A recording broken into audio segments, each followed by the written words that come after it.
Hello students, मेरा नाम अभिषेक और आपका हमारे YouTube channel GDB mathematics classes में स्वागत है। तो स्टूडेंट, आज हम लोग सीएसआर नेट दिसंबर 2024 का क्वेश्चन डिस्कस करेंगे जो पार्ट सी में पूछा गया था। क्वेश्चन आईडी और क्वेश्चन नंबर स्क्रीन पर मेंशन है।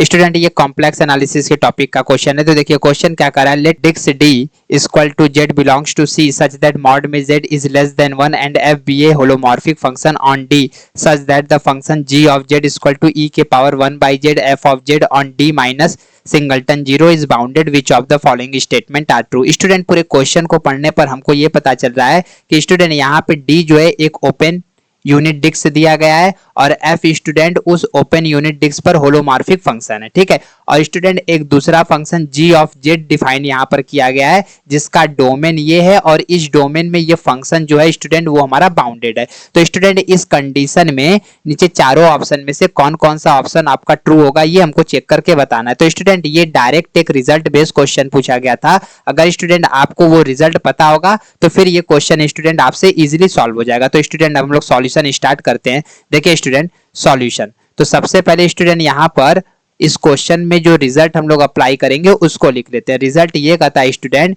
If F of z is a bounded function is a bounded function near the essential singularity then function f of z must be zero। अब student ये हमारा result कहता है कि जो फंक्शन हमारा f ऑफ z है अगर वो हमारा जहां पर इसेंशियल सिंगुलरिटी है अगर उस पॉइंट के नेबरहुड में अगर फंक्शन बाउंडेड हो जाता है तो स्टूडेंट उस कंडीशन में जो फंक्शन f ऑफ z होगा वो हमारा मस्ट बी जीरो फंक्शन होगा। ये स्टूडेंट हमारा रिजल्ट कहता है। अब इसी रिजल्ट का स्टूडेंट इस क्वेश्चन पर अप्लाई करना है। ठीक है, तो यहाँ पर स्टूडेंट हमको क्या गिवन है, we have g of z student यहाँ पर कैसे दिया गया है, e के पावर 1 बाई जेड और f ऑफ जेड, e के power 1 by z f of z for every Z belongs to d minus singleton zero, यही दिया गया है। अब स्टूडेंट इसको इक्वेशन नंबर हम लोग 1 मान लेते हैं। तो यहां से स्टूडेंट f ऑफ जेड का अगर हम लोग वैल्यू निकालेंगे तो f ऑफ जेड स्टूडेंट हमको क्या मिलेगा, g of z e 1 by z. इसको स्टूडेंट इक्वेशन नंबर 2 मान लेते हैं, for every Z belongs to d minus singleton zero. ठीक है, अब स्टूडेंट हमको क्वेश्चन में एक चीज और दिया गया कि इस डोमेन में यहाँ पे देखिए कि g ऑफ जेड जो है वो हमारा बाउंडेड है। तो यहाँ पर स्टूडेंट ये गिवन है, given that g of z is a bounded function. तो इसका मतलब स्टूडेंट ये हो गया दैट इज मॉड में g ऑफ z जो होगा वो less than or equal m हो जाएगा। ठीक है, where m is greater than zero. Student m हमारा कोई पॉजिटिव नंबर होगा और उस पॉजिटिव नंबर से मॉड में g ऑफ z स्टूडेंट हमारा क्या है, बाउंडेड है। ठीक है, m से। तो अब स्टूडेंट यहाँ पर हम लोग इक्वेशन नंबर 2 में क्या करेंगे, दोनों साइड मॉड ले लेंगे। ठीक है, तो यहाँ पर taking mod in equation 2 we gate.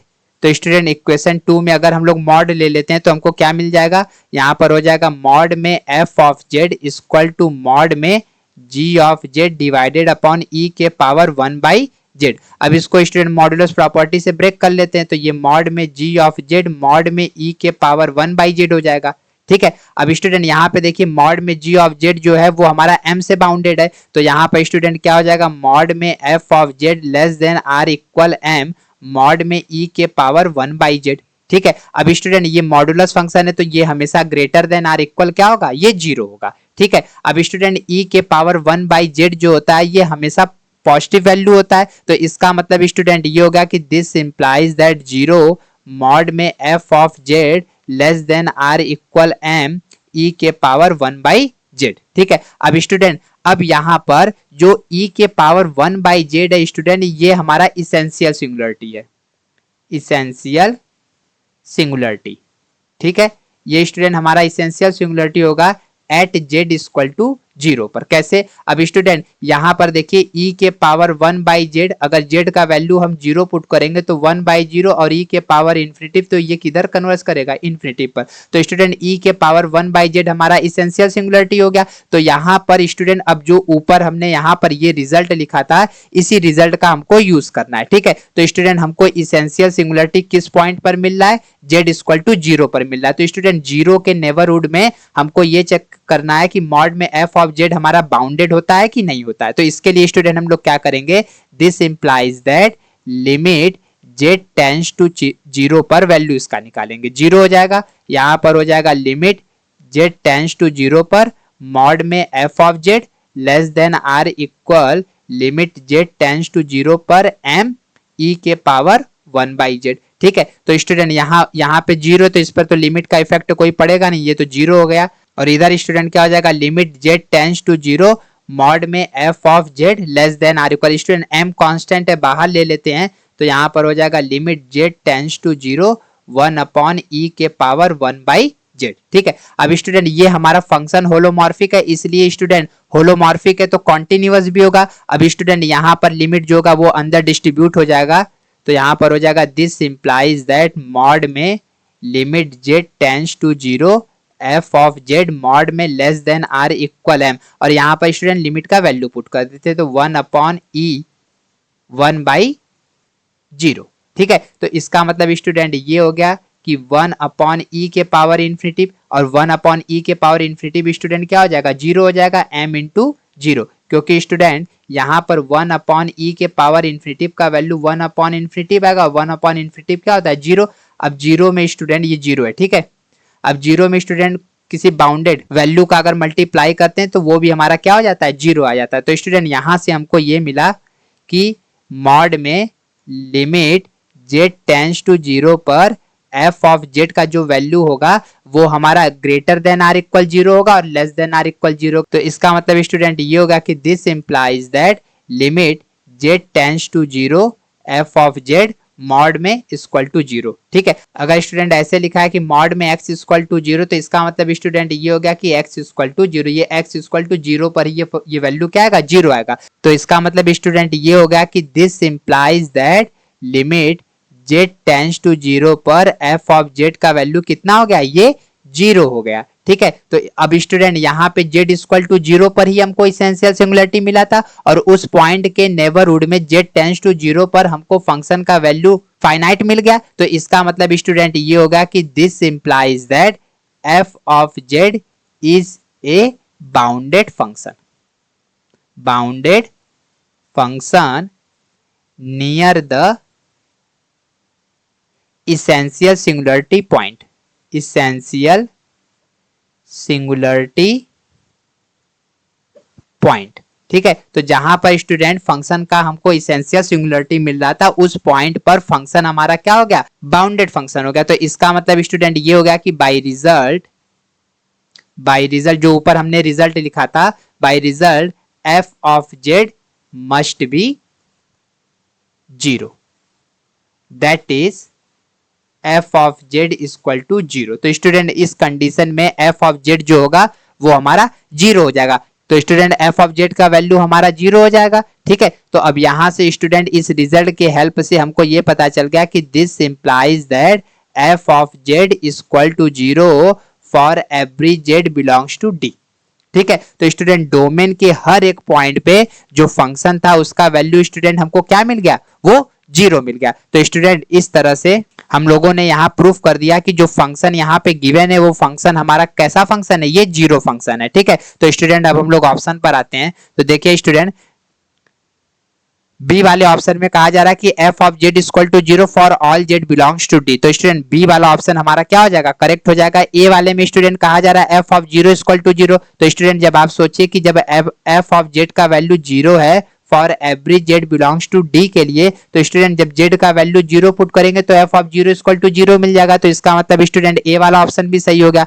अब सी वाले में स्टूडेंट क्या कर रहा है? There exist a non zero constant. यहाँ पे स्टूडेंट देखिए नॉन जीरो कांस्टेंट मतलब सी का हमको वैल्यू चेक करना है, और वो अगर नॉन जीरो आया तो स्टूडेंट सी वाला ऑप्शन हमारा करेक्ट होगा।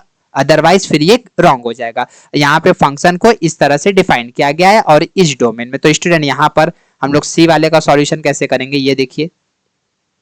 सी वाले में स्टूडेंट यहाँ पे गिवन है F of Z equal to C E के power -1/z for every Z belongs to D minus singleton zero. ठीक है, अब स्टूडेंट यहाँ पर हमको सी का वैल्यू चेक करना है। अब स्टूडेंट अब इस डोमेन में अगर एफ ऑफ जेड का वैल्यू 0 हो रहा है तो इसका मतलब इस डोमेन में भी एफ ऑफ जेड का वैल्यू 0 होगा। तो यहाँ पर क्या पुट करेंगे, 0 सी इंटू ई के पावर -1/z। अब स्टूडेंट इसको कैसे लिखेंगे, c इंटू 1 ई के पावर 1/z, इसको ब्रैकेट में कर दे रहा है। अब स्टूडेंट ये 1 ई के पावर 1/z जो है ये स्टूडेंट हमारा नॉन जीरो फंक्शन होता है, नॉन जीरो फंक्शन। ये स्टूडेंट z के किसी भी पॉइंट पर ये 0 नहीं हो सकता है। तो स्टूडेंट अगर ये 0 नहीं है तो स्टूडेंट इन दोनों का प्रोडक्ट अगर 0 आ रहा है तो स्टूडेंट इस कंडीशन में किसको 0 होना होगा, c को ही 0 होना होगा। तो यहां से स्टूडेंट हमको क्या मिल गया कि c इक्वल टू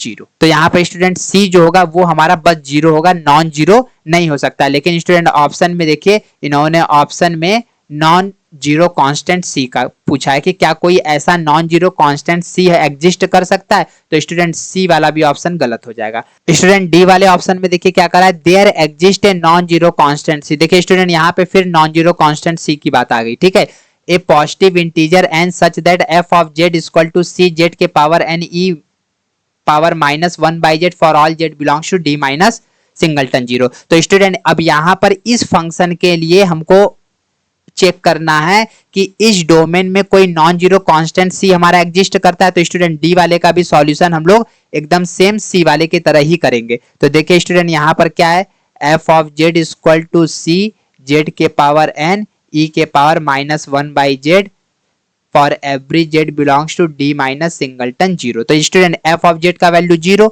तो यहाँ पर c इंटू जेड के पावर n इंटू ई के पावर -1/z। स्टूडेंट जेड के पावर n को इधर डिवाइड में भेज दें क्योंकि यहाँ पर z इक्वल टू 0 नहीं होगा। तो यहाँ पर ये डिवाइड में चला जाएगा और इसको स्टूडेंट 1/e के पावर 1/z लिखते हैं। ठीक है, तो स्टूडेंट 0 में किसी भी नॉन जीरो वैल्यू से अगर डिवाइड करेंगे तो ये हमारा 0 आ जाएगा, c इंटू 1/e के पावर 1/z। अभी स्टूडेंट अभी हम लोगों ने ऊपर चेक देखा है कि ये जो वैल्यू होता है ये हमारा नॉन जीरो फंक्शन होता है, नॉन जीरो फंक्शन होता है। अगर स्टूडेंट ये नॉन जीरो फंक्शन है तो ये 0 तभी हो सकता है जब यहाँ से c का वैल्यू क्या हो जाए, वो 0 हो जाएगा। तो स्टूडेंट इस कंडीशन में भी हमको c क्या मिला, वो 0 मिला। लेकिन स्टूडेंट इन्होंने ऑप्शन में क्या दिया है, नॉन जीरो कांस्टेंट सी। तो स्टूडेंट इसका मतलब डी वाला भी ऑप्शन हमारा क्या हो जाएगा, ये गलत हो जाएगा। तो स्टूडेंट इस क्वेश्चन का ऑप्शन ए और बी फिर हमारा क्या हो जाएगा, ये करेक्ट हो जाएगा। अगर स्टूडेंट आपको हमारे वीडियो का सॉल्यूशन अच्छा लगा तो प्लीज आप अपने दोस्तों को शेयर करिएगा। अगर स्टूडेंट आप हमारे व्हाट्सएप चैनल या टेलीग्राम चैनल से ज्वाइन होना चाहते हैं तो चैनल के डिस्क्रिप्शन में लिंक दे दिया, आप वहां से ज्वाइन हो सकते हैं। Thank you student for watching my video.